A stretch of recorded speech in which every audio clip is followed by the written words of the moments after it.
मुच्यते पूर्णस्य पूर्णमादाय पूर्णमेवावशिष्यते। ॐ शान्तिः शान्तिः शान्तिः। ॐ सहना भवतु सहनौ भुनक्तु सह वीर्यं करवावहै तेजस्विनावधीतमस्तु मा विद्विषावहै। ॐ शान्तिः शान्तिः शान्तिः।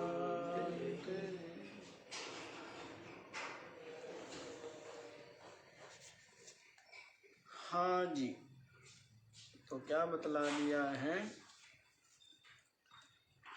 जिस महात्मा को अपनी आत्मा की ब्रह्म रूपता का अपरोक्ष अनुभव हो गया है, तो उस महात्मा के लिए उनके जो आचार्य है वो अंतिम जो उपदेश है वो कह रहे हैं कि अब क्या है, अब निरंतर अपनी आत्मा के आनंद में निमग्न रहता हुआ और क्या हो जाए, मौनम भजस्व, क्या हो जाए, चुप हो जाए, क्या हो जाए, चुप हो जाए। अर्थात कल बताया ही था कि जब संसार में सत्य बुद्धि या फलाशक्ति नहीं होती तो इस कारण से क्या होता है, स्वतः ही बुद्धि शांत रहती है, वृत्ति स्वतः ही क्या रहती है, शांत रहती है। और जब फलादि की अपेक्षा हो तो संसार में सत्य बुद्धि हो, फलादि की अपेक्षा हो, तब क्या होता है, तब वृत्ति चंचल रहती है। वृत्ति क्या रहती है, चंचल रहती है। तो इस बात को बतला दिया था और बताया था कि निर्वासनात् मौनात् परम उत्तमम सुखकृद, क्या बोला है, निर्वासना मौन से बढ़कर के, निर्वासना से बढ़कर के और मौन से बढ़कर के उत्तम सुखदायक और कुछ भी नहीं।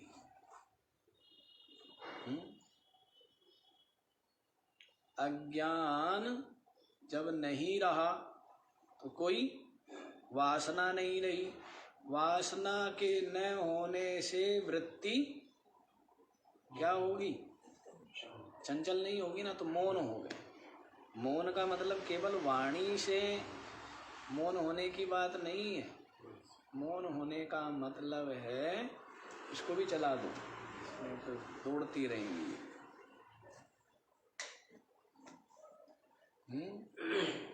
मौन होने का मतलब है मन बुद्धि भी जिसकी क्या हो जाए, शांत हो। शांत होने का मतलब स्थाणु हो जाना नहीं है, पत्थर हो जाना नहीं है।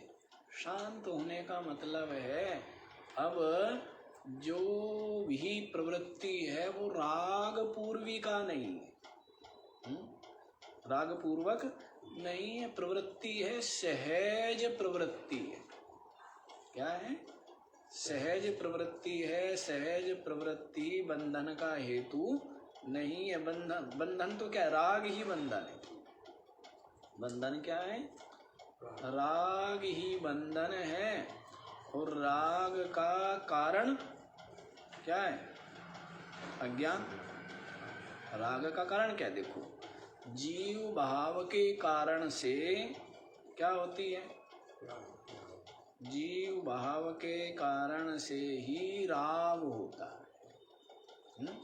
क्योंकि जीव चाहता है, उसको अज्ञान हो गया, जीव चाहता है सुख को, आनंद को, इसीलिए क्या करता है वो? पदार्थों में, पद में क्या करता है? राग करता है। सुख चाहता है ना, और सुख मानता है कि इस पद के द्वारा, इस पदार्थ के द्वारा मुझे सुख मिलेगा, तो इसलिए राग करता है जीव। जब इसको बोध हो कि मैं जीव नहीं हूँ, मैं तो आनंद स्वरूप अविनाशी चेतन तत्व हूँ, तो अब आप ये बताइए, एक तो क्या हो गया? आनंद रूप ही स्वयं ही है, दूसरा अविनाशी है। तो जब ऐसा बोध है, ऐसा बोध दृढ़ बोध है, ऐसा बोध भी क्या है? दृढ़ अपरोक्ष अनुभव जिसको है, तो राग होगा क्या? तो बंधन क्या है? राग ही बंधन है, और इस राग का कारण अज्ञान है। तो अज्ञान ही सबका कारण है। कल बताया था ना, अविद्या काम कर्म। अविद्या से ही कामना है, और कामना की पूर्ति के लिए कर्म है, और फिर फल का राग, फल की इच्छा, और वो जो शुभ अशुभ कर्म हुए हैं उनके संस्कार, उनसे जीव बंध जाता है। कितना, ये नहीं है कि कोई ईश्वर सुलझाएगा, ये तो बिल्कुल स्पष्ट है कि कैसे उलझा हुआ है और कैसे सुलझता है, स्पष्ट नहीं है भाई। राग करके, मोह करके क्या करता है? उलझता है, बंधता है, स्पष्ट है ना। जहां जहां बंधे हैं वहां वहां अपनी आसक्ति से ही तो बंधे हैं। चाहे शरीर से बंधा है, चाहे कर्म फलों से बंधा है, चाहे किसी पद पदार्थ से बंधा है, तो बंधा तो स्वयं ही है ना। तो ऐसे तो बंध जाता है, राग से आसक्ति करके, उनमें अहमता ममता करके बंध जाता है। राग आसक्ति छोड़ दे, अहमता ममता छूट जाए, तब क्या है? ये नित्य मुक्त ही क्या है? और नित्य मुक्त को बंधन हो गया, क्या हुआ? जो नित्य मुक्त है उसको क्या हो गया? बंधन हो गया। बंधन भासता है, हुआ भी नहीं। क्योंकि है सब कुछ किस में? मन बुद्धि में। सब कुछ किस में? राग भी, चंचलता भी, कामना भी, अज्ञान भी, सब किस में? बुद्धि में है ना, आत्मा में तो नहीं है। बंधन मोक्ष किस में? आत्मा में, बुद्धि में। ज्ञान अज्ञान किस में? तो बुद्धि में ही हम क्या हो गए? उतर गए। और बुद्धि में क्या है? तादात्म्य है। इसीलिए कहते हैं मैं अज्ञानी हूं, मैं ज्ञानी हूं, मैं बंधा हुआ हूं और मैं मुक्त हूं। बुद्धि में उतर गए, थोड़ा सा ऊपर उठे तो क्या है? नित्य मुक्त है। बुद्धि का भी साक्षी क्या है? नित्य मुक्त आत्मा क्या है? नित्य मुक्त ही। तो इस बात को समझ लेने पर कि जो नित्य मुक्त है उसको बंधन नहीं हो सकता। बंधन केवल अज्ञान से है, भ्रांति से है, तादात्म्य से है, अहमता ममता से है, राग से, वो कोई बंधन नहीं है। इसीलिए कह दिया है निर्वासनात् मोनात् उत्तमम सुखकृद नास्ति। वासना रहित होने से और मौन हो जाने से बढ़कर, वासना रहित होने से और मौन होने से बढ़कर के उत्तम सुखदायक संसार के पद पदार्थ में जो सुख है वो भासता है। पहली बात तो है नहीं, किसी वस्तु के प्राप्त होने पर सुख हुआ, लेकिन कोई प्रतिकूल घटना घट गई, वो वस्तु हमारे पास है होते हुए भी उसके सुख का अनुभव होता है क्या? है? आपको चाहिए था कुछ, वो मिल गया, लेकिन साथ ही साथ आपका अपमान हो गया, तिरस्कार हो गया, तो सुख मिलता है? तो एक वस्तु में सुख होता तो मिलना चाहिए था। दूसरा क्या है, वो सबका सब नाशवान है। जितना भी सुख है पद पदार्थ के आश्रित, पहली बात तो वो क्या है, उसमें है नहीं, भासता है। सुख तो मन की एकाग्रता में है, मन के इच्छा रहित होने में। एकाग्र कब होता है मन? कुछ समय के लिए आपका मन में पहली इच्छा पूरी होगी, दूसरी इच्छा का जन्म नहीं हुआ, तब तक आप क्या हो? सुखी हो। तभी तक हो ना सुखी। तो मन के इच्छा रहित होने में मन शांत होता है, सुख का अनुभव होता है। लेकिन ये जो पद पदार्थ का सुख है वो सब क्या है? नाशवान है। दूसरा बंधन क्या करता है? बंधन होता है ना। अब उस चीज के आने से हम सुखी होंगे, उसके जाने से अब वो चीज तो रहेगी नहीं, उसकी गुलामी करनी पड़ेगी, संभालना पड़ेगा ना उसको, नहीं? तो इन सब बातों का विचार करने से क्या पता लगता है कि ये जो सुख है विषय वस्तु पद पदार्थ के, सबके सब नाशवान है, अनित्य है और बंधन रूप है। क्या है? बंधन रूप है।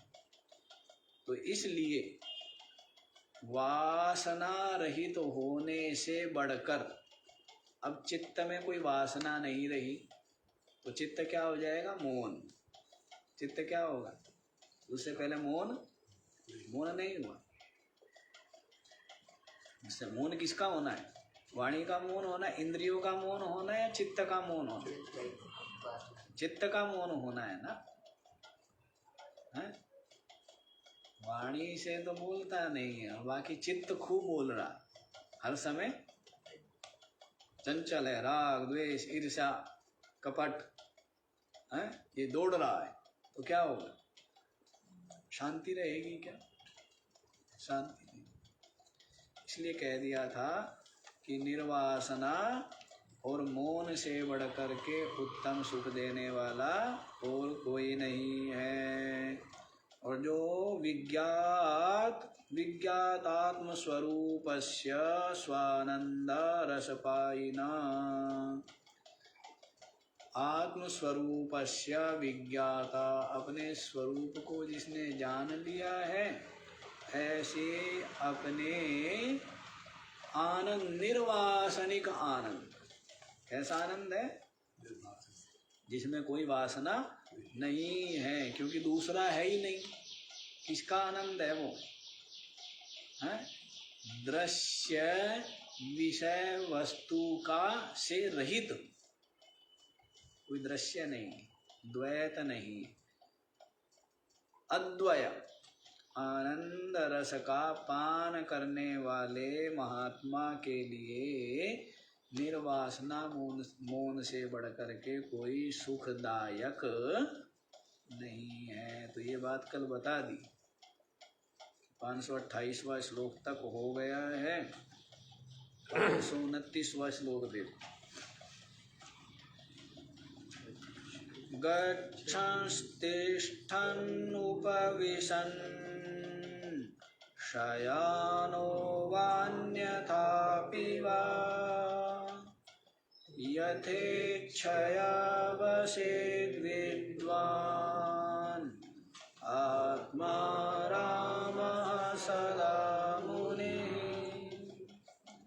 गच्छन् तिष्ठन् उपविशन् शयानः वा अन्यथा अपि वा यथेच्छया वसेद्विद्वान् आत्मा रामः सदा मुनिः। मुनिः आत्मा राम, जो क्या है? आत्मा में ही रमण करने वाला जो मुनि। मुनि ही इस पद को पाते हैं। आत्माराम कौन होते हैं? मुनि होते हैं, नहीं संसारी थोड़ा होंगे।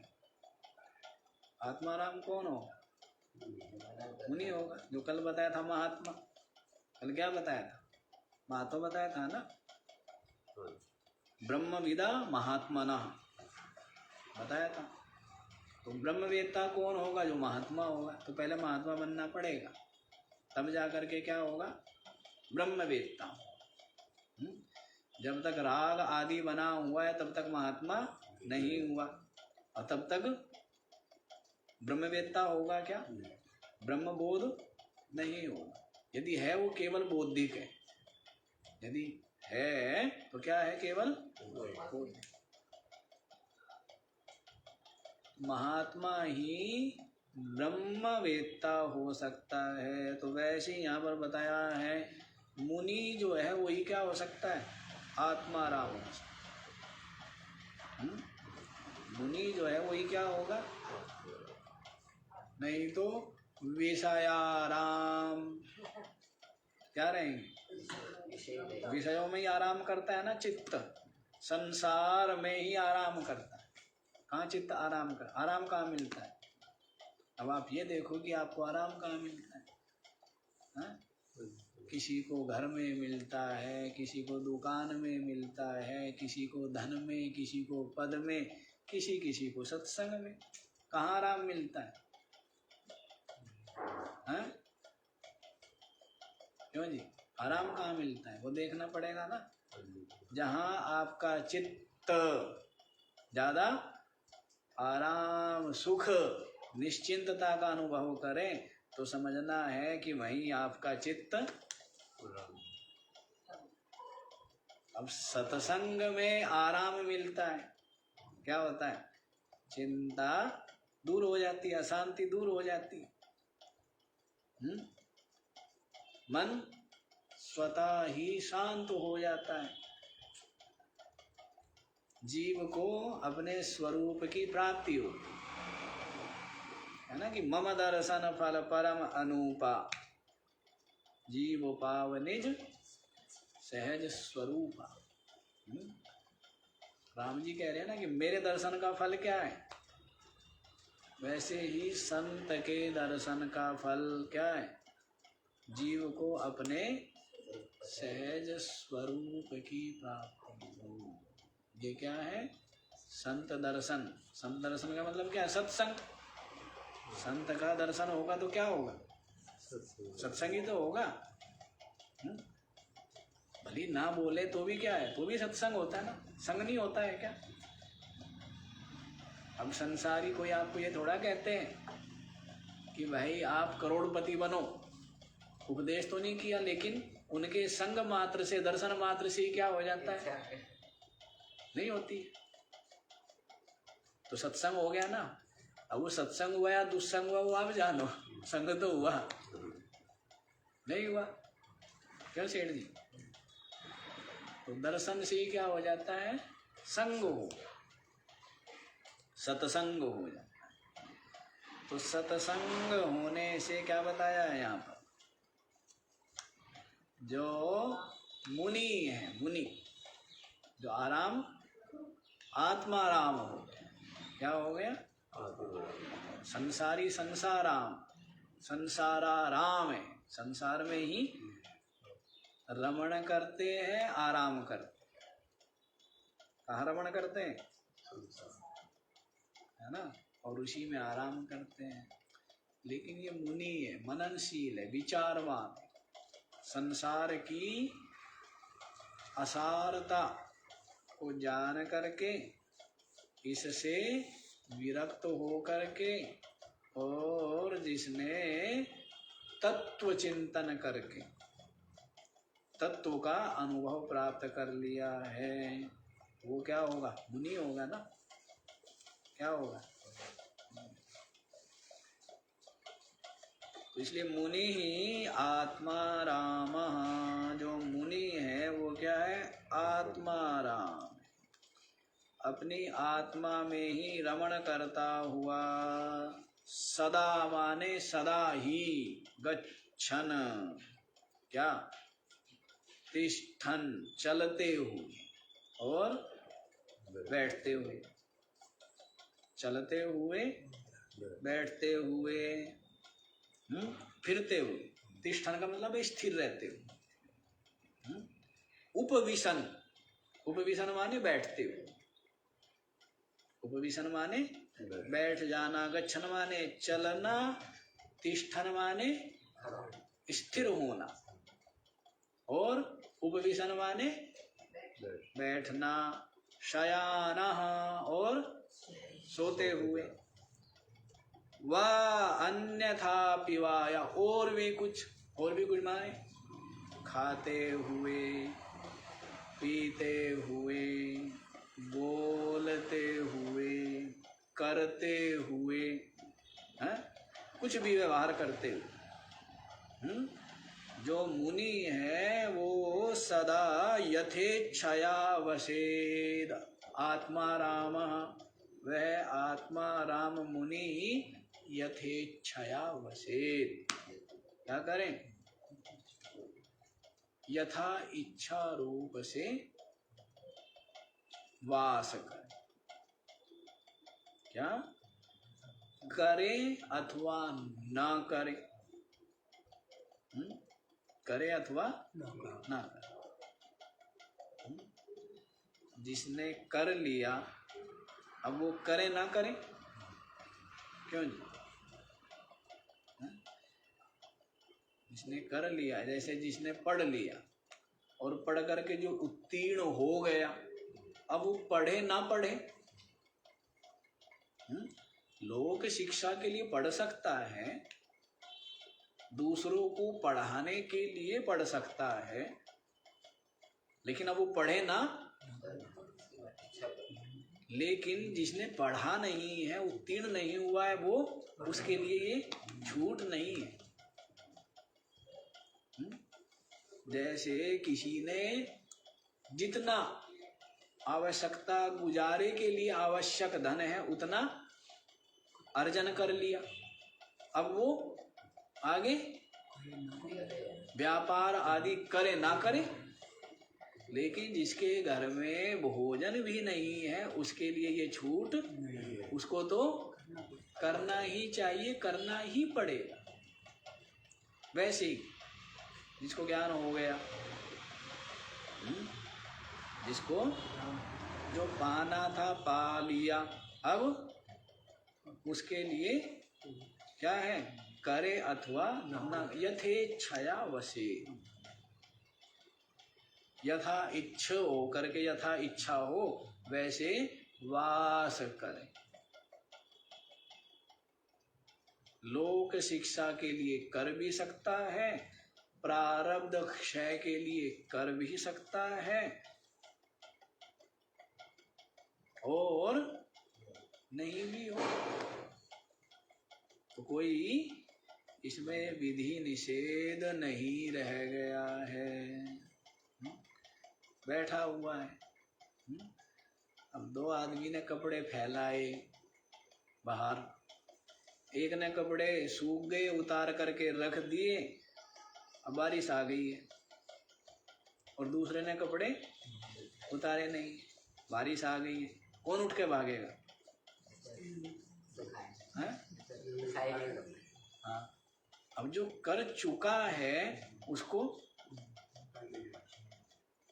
भागना तो उसी को पड़ेगा ना, जिसका काम अधूरा है। तो वैसे ही जिसको जो पाना था, जो करना था, वो कर लिया, तो अब करने की आवश्यकता नहीं है। तो कह दिया है जो आत्मा राम मुनि है वो सदा चलते हुए, ठहरते हुए, बैठते हुए, सोते हुए, खाते हुए, पीते हुए सदा ही यथेच्छया वसेद विद्वान। वह जो विद्वान है, तत्वज्ञ है, वो क्या है? यथा इच्छा निवास करे। क्या करें? यथा इच्छा निवास करे। अब उसके लिए कोई विधि निषेध या कोई प्रतिबंध नहीं, प्रतिबंध नहीं। मर्यादा विपरीत तो हो नहीं सकता, है ना? स्वभाव जैसा होता है ना वैसे ही तो आचरण करेगा। कैसा आचरण करे? जैसा स्वभाव है। तो आप ये देखो, ज्ञान होने से पहले उसका स्वभाव क्या बन चुका है? सात्विक। ज्ञान होने से पहले स्वभाव कैसा बन गया? सात्विक बन गया। सात्विक बन गया ना, है? उसके पश्चात पहले मान लीजिए राजसिक तामसिक था, तो राजसिक तामसिक था तो क्लेश ही क्लेश था, अशांति ही शांति थी, दुख ही दुख था, है? तो अब उसको मुक्ति को पाना है, परमात्मा को पाना है, तो उसके लिए पहले क्या करना पड़ेगा? स्वभाव सात्विक। क्या करना पड़ेगा? सात्विक करना पड़ेगा। तो राजसिक तामसिक स्वभाव से क्या आ गया? सात्विक कर्म, सात्विक संगति, सात्विक चिंतन, सात्विक सद्ग्रंथों का अध्ययन। तो उनसे क्या आ गई? सात्विकता आ गई। सारा रजोगुण तमोगुण धो गया। अब उसके पश्चात फिर वो तत्व चिंतन में लगा रहा और उसको तत्व बोध हो गया, तत्व अनुभूति हो गई। अब उसके लिए कोई विधि निषेध नहीं है, लेकिन अब आप ये बताए सात्विकता के बाद ही हुआ है ना, तो मर्यादा विपरीत नहीं जाएगा। उसका जो मन बुद्धि है वो छूट दे दिया, छूट गया, मन बुद्धि नहीं रही, में अब कोई सावधानी सजगता की आवश्यकता नहीं है। तो भी उसकी प्रवृत्ति क्या होगी? मलिन जो विषय वस्तु उसमें जाएगी क्या? नहीं है। कोई आदमी गंदा रहता था, क्या रहता था? स्नान आदि नहीं करता था, फटे पुराने वस्त्र, न धुले हुए, पसीने की दुर्गंध, मैला कुचैला था, है? गंदा था। ऐसी ही संग था, ऐसी ही परिवेश में रहता था। फिर क्या है, वो उसको कोई ले गया और बहुत साफ सुथरी जगह पर रहने लगा, खूब स्नान आदि कराया, है? खूब अच्छे से उसकी जो भी है सब गंदगी दूर हो गई, नए नए वस्त्र पहनता है। अब वहीं साफ सुथरी स्थान पर रहते हुए रोज स्नान आदि करने का स्वभाव बन गया, धुले हुए वस्त्र पहनने का स्वभाव बन गया, तो वो वैसा ही साफ सुथरा रहने लगा। ठीक है। उसके पश्चात क्या हो गया? उसका स्वभाव बन गया ना। अब उसको एक आध दिन यदि स्नान नहीं करेगा तो या एक दिन भी बिना धुले वस्त्र पहन सकता है क्या वो? नहीं। जिसका नित्य प्रति धुले हुए वस्त्र पहनने का स्वभाव बन गया, चलो आज चला लेते हैं, चला पाएगा? बताइए, स्वभाव बन गया ना। तो वैसे ही ज्ञान होने से पहले क्या स्वभाव बन गया है? सात्विक स्वभाव। कैसा? निर्मल स्वभाव बन गया। क्या बन गया? तो अब ज्ञान हो गया। पहले मलिन था, फिर क्या हुआ? सात्विक हुआ, और सात्विक होने के बाद क्या हो गया? ज्ञान हो गया।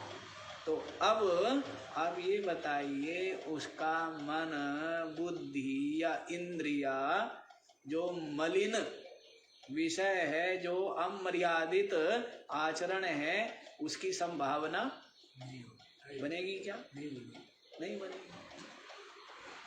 और यदि मलिन में प्रवृत्ति हो रही है तो इसका मतलब क्या है? राग गलित नहीं। अब राग गलित नहीं हुआ, बोध की बात तो बहुत दूर है। जब राग ही गलित नहीं हुआ, बोध तो दूर की बात है। नहीं, मोह गलित नहीं हुआ है, राग गलित नहीं हुआ, तो बोध दूर की। और बोध होने के पश्चात तो फिर बता दिया है, यथेच्छया वसेद विद्वान। विद्वान क्या है? यथेच्छया वसेद। अब जैसी इच्छा हो वैसे वास। अब क्या इच्छा हो? पहली बात तो इच्छा नहीं रही है, लेकिन जो भी प्रारब्ध क्षय के लिए सहज तो होती रहेगी ना। फिर क्या भूख नहीं लगेगी? क्या सर्दी नहीं लगेगी? क्या गर्मी नहीं लगेगी? ज्ञान हो गया तो लोग क्या समझते? फिर सर्दी गर्मी नहीं लगनी चाहिए, नहीं तो फिर क्या है? अज्ञानी है ना। भूख प्यास लगे तो ज्ञान होने का मतलब क्या है? ज्ञान होने का मतलब है पत्थर हो जाना। ठीक है ना? ना भूख लगे, ना प्यास लगे, ना सर्दी लगे, ना गर्मी लगे, ऐसा। हाँ, एक बार किसी ने हमें लिख के भेजा, हाँ जी, कि ज्ञान क्या महाराज जी, ये तो सब जो बातें हैं ना, ये तो बुद्धि की बातें हैं, जब तक शरीर का वाहन बना हुआ है, अन्यथा तो शरीर कट जाए, छिल जाए, कुछ हो जाए, पता नहीं लगना चाहिए ज्ञानी को, है ऐसा। हमने फिर उत्तर थोड़ा देना था, हमने कहा उत्तर क्यों देना है ऐसे का, है? समझ जाएगा कभी।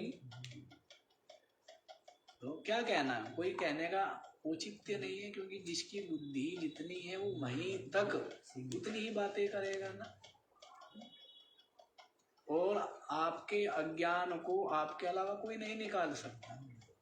जब स्वयं आपकी जिज्ञासा हो, स्वयं आप चाहे, आपका मुंह कोई दूसरा थोड़ा धो सकता है, आपको ही धोना पड़ेगा ना। किसी दूसरे ने धो भी दिया तो फिर उठा करके मिट्टी कीचड़ फिर लगा लोगे आप? नहीं, आप अपना मुख स्वयं धोएंगे ना तो साफ होगा, और फिर उसको आप साफ रखें। तो आपके अज्ञान को आप चाहते हो अपने बच्चे के अज्ञान को निकाल दें, तो आपके निकालने से निकलता है, या जब वो चाहता है तब निकलता है? जब वो चाहता है, जब वो कुछ समझना चाहता है तभी समझता है ना। आप कितना ही समझाने का प्रयास करते रहो, समझता है क्या? और आपने समझाना छोड़ दिया और वो समझ गया। ऐसा कई बार होता है, आपने समझाना छोड़ा और वो नहीं। क्यों? क्योंकि उसको लगा कि मुझे समझना चाहिए, और समझे बिना मैं दुखी हो रहा हूँ, क्लेश पा रहा हूँ। समझ गया, इसलिए ज्यादा किसी को समझाने का प्रयास नहीं करना चाहिए। हाँ, बहते रहो गंगा जी की तरह, कोई स्नान करे उसकी मर्जी, ना करे उसकी मर्जी। अब ये थोड़ा है कि भाई सबको पत्री चिट्ठी डाल डाल करके कि आओ आओ जी आओ, स्नान करो स्नान करो, ऐसा है? खुला नहीं, खुला है ना निमंत्रण, किसी को बुलाना किसी को नहीं बुलाना, ऐसा काम नहीं। खुला चल रहा है ना। गंगा जी सबको क्या कर रही है? हिंदू हिंदू स्नान करना, मुस्लिम बिल्कुल स्नान मत करना मुझ में, नहीं कहती नहीं गंगा जी, नहीं कहती है। अच्छा, तो इसका मतलब गंगा जी भी मुस्लिम है शायद।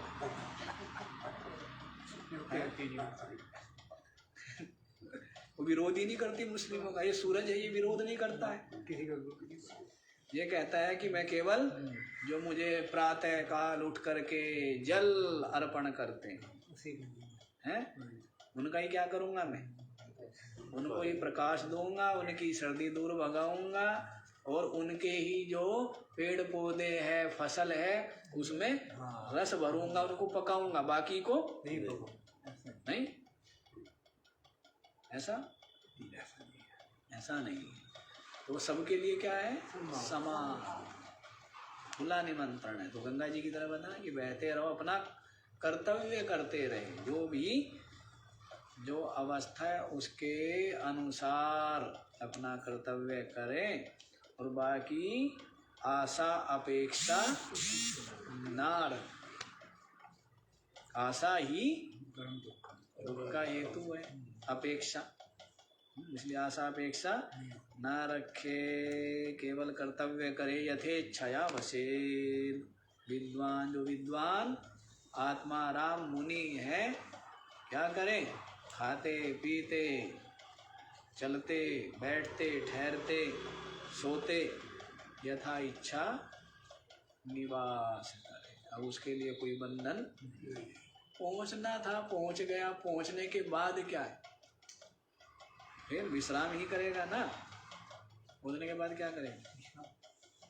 हाँ, वैसे। और जो पहुंचा नहीं है उसको क्या करना चाहिए? पुरुषार्थ करना चाहिए। उसको क्या करना चाहिए? निरंतर पुरुषार्थ करें।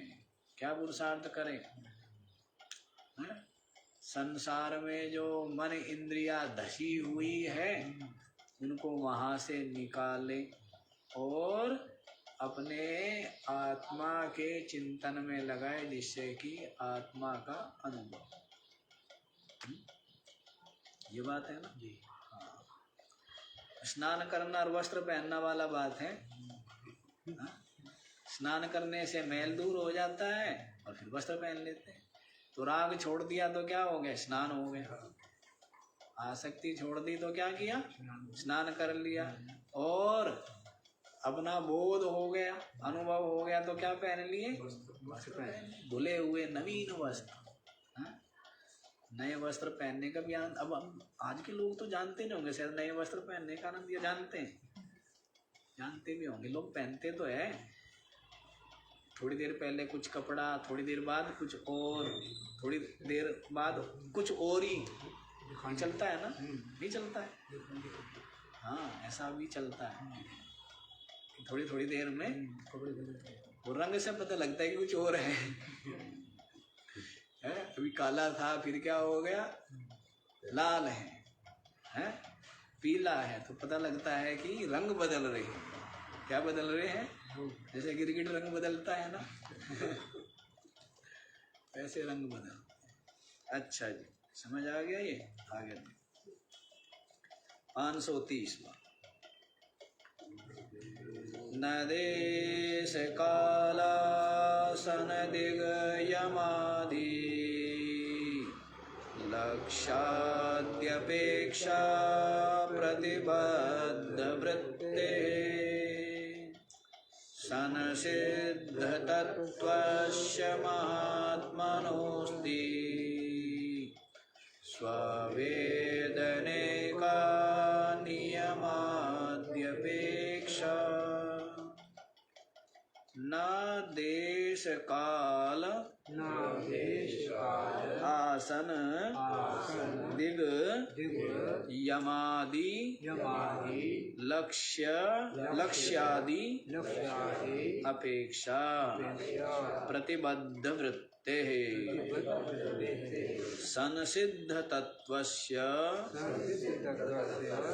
महात्मनः अस्ति स्ववेदने का नियमादि अपेक्षा प्रतिबद्ध वृत्ते। क्या वृत्ते? वृत्ति कहो, अब इस वृत्ति को चित्त वृत्ति कहो, हैं, या कुछ और कहो।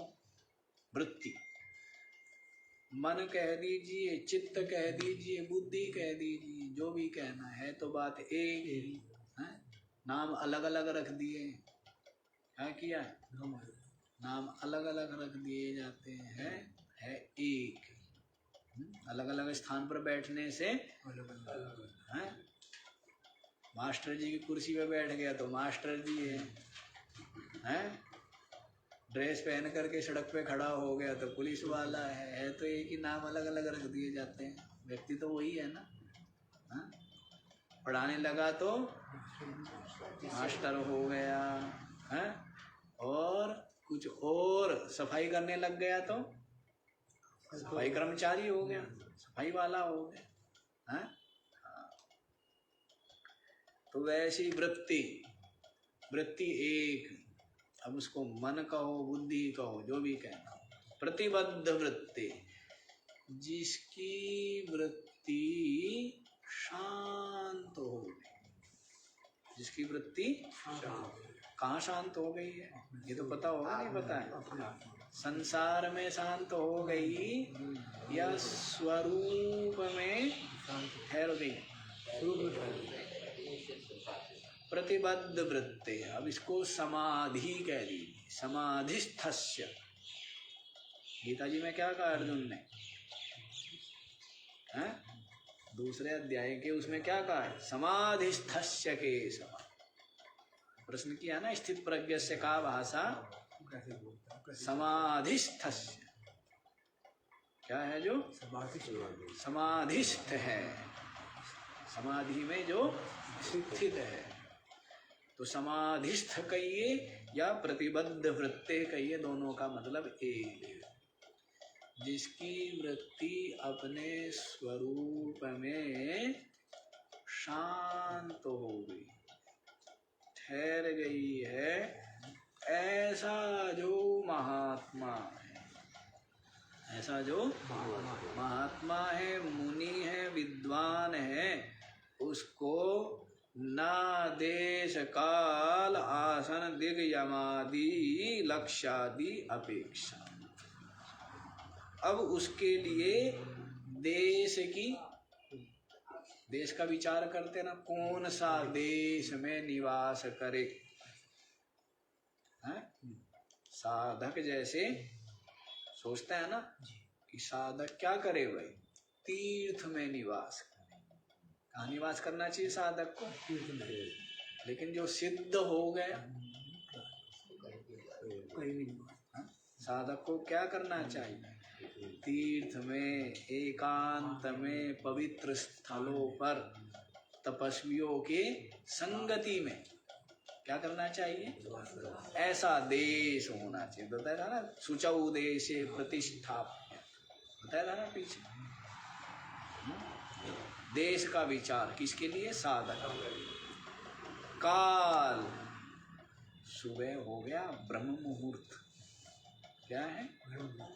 किसके लिए महत्व है? और सिद्ध के लिए सारे काल सब क्या है? काल है ही नहीं। लेकिन साधकों के लिए काल, ब्रह्म मुहूर्त है। आता है ना कि ब्रह्म मुहूर्त उत्थेत धर्मार्थम चानुचिंतयेत, ऐसे करके आता है। ब्रह्म मुहूर्त उत्थेत धर्मार्थम चानुचिंतयेत। प्रातः काल, सुबह जल्दी जल्दी उठे, धर्म अर्थ आदि का क्या करें? विचार करें।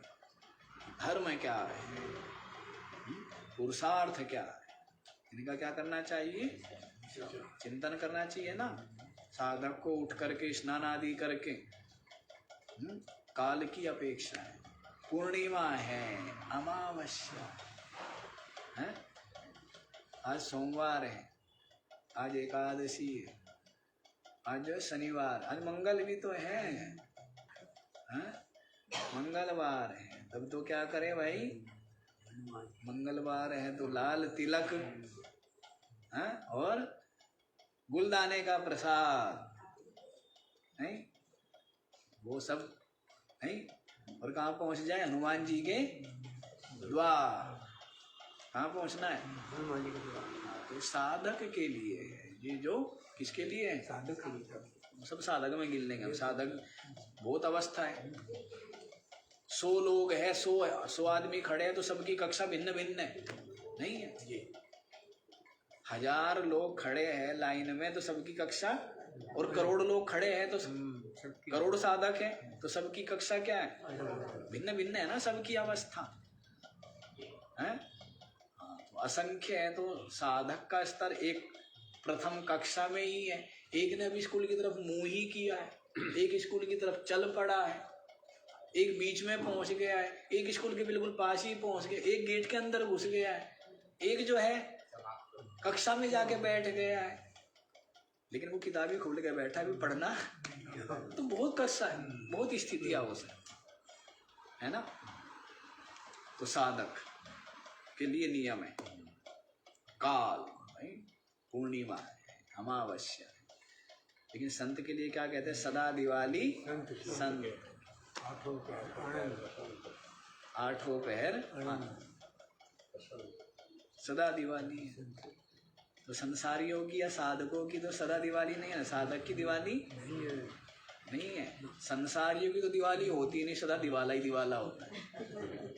दुखी रहते जी, संसारियों तो दिवाला निकला रहता है। साधकों का क्या होता है, कभी कभी, कभी होली है तो कभी दिवाली है। साधकों की है, जिनके चित्त में सात्विक भाव है, संगति है, सात्विक गुण है, तो उनको क्या है, आज होली है, आज दिवाली है, वो आनंद लेते हैं। वो भी भक्ति भाव है ना हृदय में, नहीं, वो भी आनंद लेते हैं। संसारी थोड़ा आनंद लेते हैं। पहुंच गया तीर्थ में संसारी, वहां भी फोन पर रोएगा ही, ये हो गया, वो हो गया, वो क्यों नहीं किया, वो लोड नहीं हुआ, वो नहीं हुआ, वो नहीं हुआ, नहीं, वो वहां भी आनंद नहीं ले पाता है संसारी। तो चिंता अशांति, अरे भाई क्या हुआ, इतना बढ़िया बढ़िया भोजन रखा हुआ है, तेरा मुख चेहरा क्यों उतरा हुआ है, अंदर क्या है, संसार भरा पड़ा है ना, चिंता लगी हुई है, तो आनंद ही नहीं ले पाता। तो आनंद थोड़ा बहुत लेते हैं, वो भी साधक ही लेते हैं, और ज्ञानी तो सदा दिवाली संत। तो संसारी के पास कुछ नहीं है, बेचारे के पास। संसारी तो क्या है, कंगाली है ना, दिवाला। तो देखो, देश काल आसन, अब आसन ऐसे बैठना है, क्या करना है, बिल्कुल कैसे बताया था, हैं? गीता जी में बताया था ना, शुचौ देशे प्रतिष्ठाप्य स्थिरमासनमात्मना नात्युच्छ्रितम नाति नीचम चैलाजिन कुशोत्तरम। आसन बताया है ना कैसा होना चाहिए, बहुत ऊंचा भी नहीं, बहुत नीचा भी नहीं, है ना। पवित्र देश में बैठा, शुचौ देशे प्रतिष्ठाप्य, स्थिर, बिल्कुल स्थिर होकर, स्थिर मासनमात्मना, अपने शरीर को बिल्कुल स्थिर करके, और चैल अजिन कुशा, हैं, ये बताया ना कि पहले क्या बिछाए, पहले कोई ऊनी वस्त्र वो बिछाए, हैं, उस पर कोई मृग चर्म आदि वो बिछाए, उस पर फिर जो है कुशा ये बिछाए, ऐसे करके बताया ना, चैलाजिन कुशोत्तरम। आसन ऊंचा भी नहीं हो, नीचा भी नहीं, तो ये बताया साधक के लिए, ज्ञानी के लिए। जो पहुंचा नहीं है उसी को कहा जाता है, रेल में बैठ के चले जाना, या बस में चले जाना, या स्कूटर से चले जाना, या साइकिल से चले जाना, या हवाई जहाज से चले जाना। जो पहुंच गया, कहना तू रॉकेट से जाना, कहाँ जाना, जो पहुंच गया, पहुंच गया तो अब किससे जाना और कहाँ जाना। लेकिन सब जो पहुंचा नहीं उसको क्या कहेंगे, ये भी साधन मिल जाएगा वहां पर, ये भी साधन मिल सकता है, ये भी उससे चले जाना, उससे वहां चले जाना, उससे वहां चले जाना, तो सब उसी के लिए है ना। जो पहुंचा नहीं है, जो पहुंच गया है उसके लिए नहीं है। तो देश की भी, काल की भी, आसन की भी दिशा क्या, दिशा उत्तर दिशा में मुख करके बैठे या पूर्व दिशा में मुख करके बैठे, जानते हैं। दक्षिण दिशा की ओर कहना कदापि मुख नहीं करना, पता नहीं क्यों नहीं करना। जब देखो दक्षिण दिशा में नरक है, दक्षिण दिशा गए आप नहीं गए हैं, वहां नरक मिला क्या आपको? हाँ? तो दक्षिण दिशा में मुख करके नहीं बैठना चाहिए, नरक है उधर। हाँ? पता नहीं क्यों नरक बताया होगा। समुद्र किनारा है, काले काले लोग होते हैं, इसलिए उसको नरक बता दिया होगा। और क्या, वेस्ट इंडीज आदि जो दक्षिण दिशा के दक्षिण दिशा में, आप भी तो किसी न किसी के दक्षिण में पड़ ही रहे हो, तो उधर नरक हो गया क्या? तो कुछ मतलब है, कोई पृथ्वी के ध्रुव से संबंध है कि भाई उत्तर दिशा में सर रखेगा तो सबसे पहले एक तो वो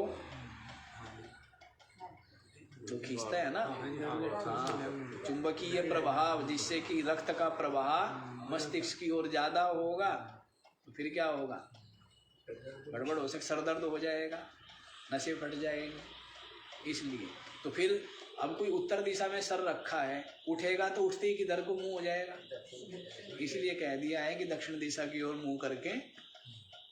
हाँ, ये सब इसलिए यही बातें हैं, तो यूँ मत समझ लेना कि दिशा है, सभी दिशा ठीक है।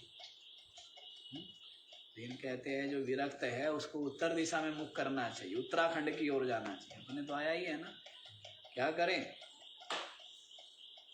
जो विरक्त हो गया है, मोह जिसका गलित हो गया है, वो क्या करें, उत्तराखंड में आ जाए, हिमालय की। पांडव लोग चल पड़े थे ना, हैं, राजकाज सौंप दिया, किसको, परीक्षित को। किसको दिया, बालक परीक्षित को राजकाज दे करके, और स्वयं द्रौपदी को साथ ले करके उत्तराखंड की ओर चले गए। अब वहीं साधना तपस्या में रहे। अब ये कहे कि वो गिरते गए, ऐसे क्यों, इतने पागल थे कि ऐसे रास्ते पर चढ़ेंगे जहाँ से गिरेंगे, हैं, या गल गए? ऐसा नहीं होता है कि वहीं पर साधना किया, वहीं पर जप तप आदि में लगे रहे। क्योंकि सब लोग जानते थे ना, इतने संस्कार तो बचपन से ही होते थे कि मनुष्य जीवन आत्म कल्याण के लिए मिला है, मुक्ति के लिए मिला है, परमात्म प्राप्ति के लिए मिला है। सांसारिक जो भी दायित्व है, जो भी संसार को देखना, समझना, जानना, भोगना है, वो सब समझ लिया कि सब आसार ही है। तो जीवन किस लिए मिला है, तो आत्म कल्याण के लिए। तो सब करते ही थे साधना, है ना। ये नहीं कि वो ऊपर वहां जाके कूद करके और आत्महत्या करने के लिए गए थे। ऐसा क्यों करेंगे, ऐसा काम करेंगे क्या है? ये मनुष्य जन्म मिलना सबसे ज्यादा दुर्लभ है, सबसे ज्यादा दुर्लभ। और ऐसा मनुष्य शरीर पा करके क्यों शरीर त्यागने का विचार करे? ज्यादा से ज्यादा सेवा, सत्संग, साधना, उत्तम विचार, और मन में जो भी मलिनताएं है उन सबको दूर करना, निकाल के फेंकना, यही तो अवसर है। कौन सा अवसर है?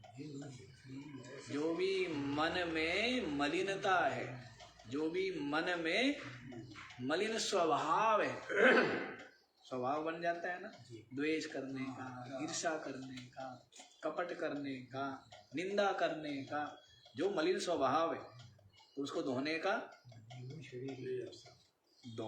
का ज्ञान कहाँ है और कहाँ संभव है?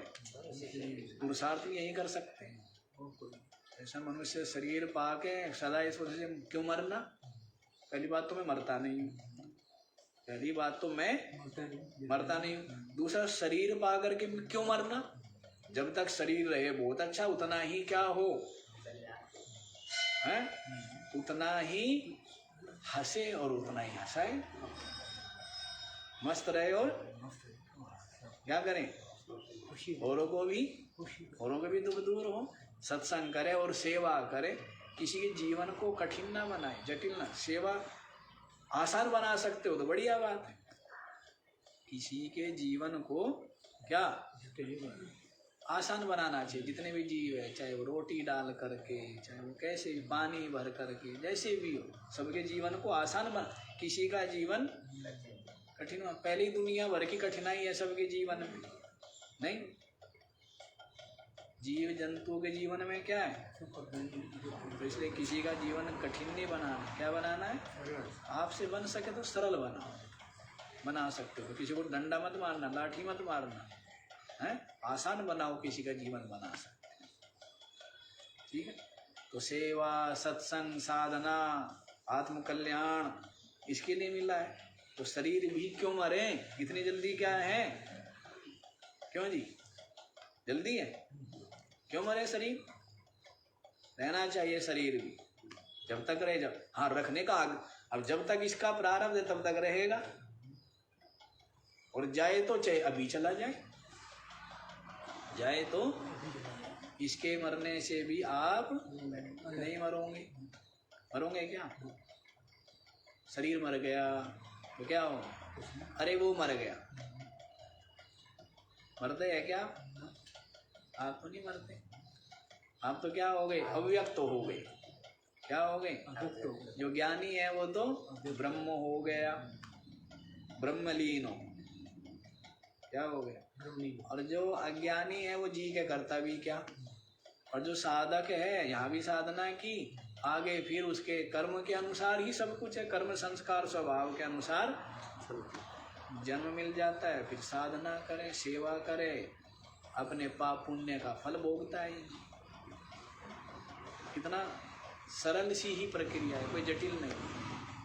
अच्छा जी देखो, देश काल आसन दिशा और यमादि, यम नियम आदि, तो इनकी भी कोई अपेक्षा नहीं है, साधक के लिए अपेक्षा है। 5 यम है, 5 नियम है। हाँ जी, कौन कौन से यम है,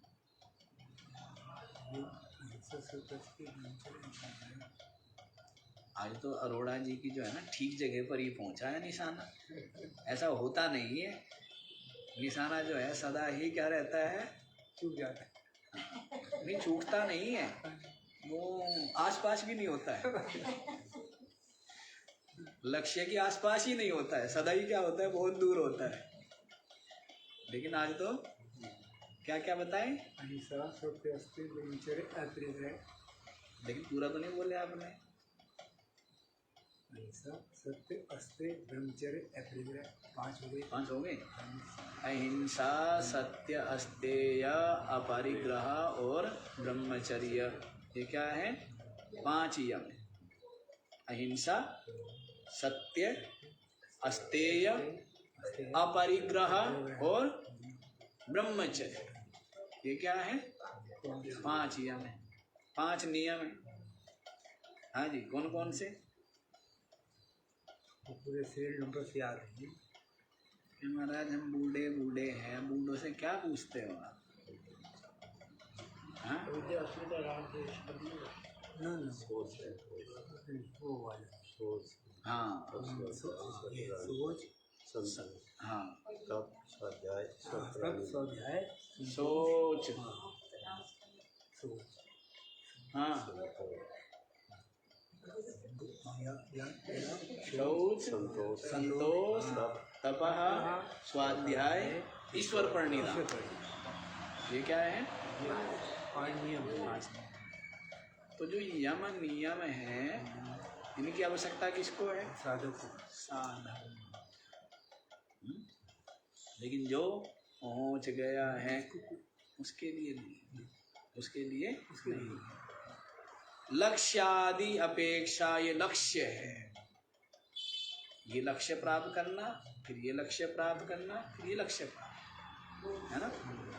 ये लक्ष्य बनाना, छोटे छोटे लक्ष्य बनाता है ना साधक, कि अभी क्या है, मेरे को आशा से निर्मुक्त होना है, तृष्णा से निर्मुक्त होना है, क्रोध से निर्मुक्त होना, लोभ स्वार्थ से मोहों से निर्मुक्त होना, तो लक्ष्य बनाता है ना। ऐसे कपट छोड़, निंदा करने का स्वभाव है, झूठ बोलने का स्वभाव, इसको क्या करना है, छोड़ना है। ऐसे छोटे छोटे लक्ष्य बनाता है। लेकिन जिसने परम लक्ष्य पा लिया, पाएगा कौन? जो दुराचार के रास्ते पर चल रहा है वो पाएगा क्या? क्यों जी? जो संसार में अनाचार, दुराचार, भ्रष्टाचार के मार्ग पर चल रहा है वो पाएगा क्या? वो पहुंचेगा क्या? वो नहीं पहुंच सकता।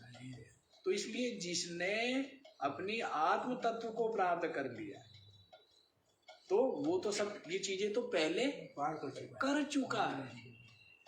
इसके किए बिना इसके किए बिना नहीं आ सकता।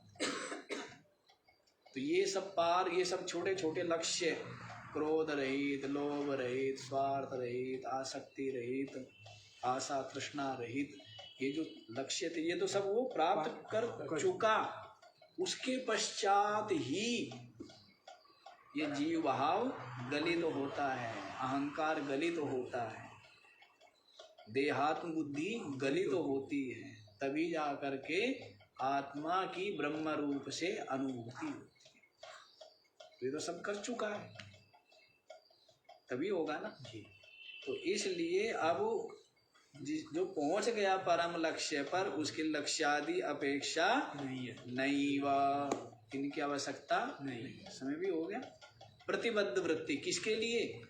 जिसकी वृत्ति अपने स्वरूप में, अपनी आत्मा में ठहर गई है।